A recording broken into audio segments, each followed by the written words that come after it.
अस्सलाम वालेकुम, मैं हूं ज़ैर रहमान अलजुम और आज हम बात करेंगे अल्लाह की नेमतों के बारे में जो शायद हम भूल चुके हैं। कभी कभी इंसान अपनी ज़िंदगी में इतना मसरूफ़ हो जाता है कि उसे याद भी नहीं रहता कि अल्लाह ने उसे क्या कुछ दिया हुआ है। वो नेमतें जिनके लिए दूसरे लोग तरसते हैं। हम सुबह उठते हैं, आंखें खुलती हैं, अल्हम्दुलिल्लाह। इतने ऐसे लोग हैं जिनके पास आंखें तो हैं लेकिन वो बेनाई से महरूम हैं, जो चाह कर भी सुबह का मंजर नहीं देख सकते। हम सांस लेते हैं बगैर किसी तकलीफ के तो कहो अल्हम्दुलिल्लाह। इतने लोग हैं जो ऑक्सीजन पर पड़े हैं, हर सांस मौत से जंग कर लेते हैं। हम चलते हैं, खाते पीते हैं, घर में सुकून है, माँ बाप जिंदा है, औलाद नेक है तो कहो अल्हम्दुलिल्लाह। इतने ऐसे लोग हैं जिनके पास घर नहीं, रिज़्क़ नहीं और माँ की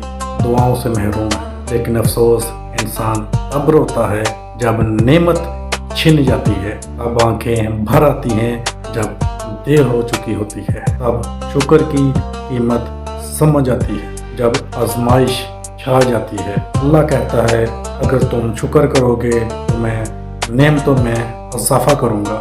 लेकिन हम क्या करते हैं, नेमत मिले तो भूल जाते हैं, आजमाइश आए तो गिले करते हैं।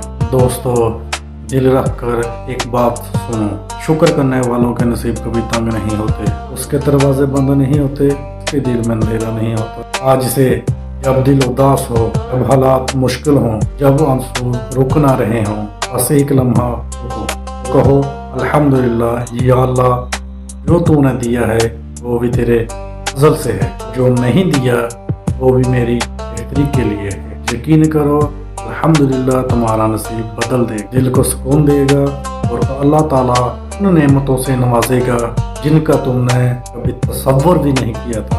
अल्लाह हमें हर हाल में शुक्र करने वाला बना दे। आमीन।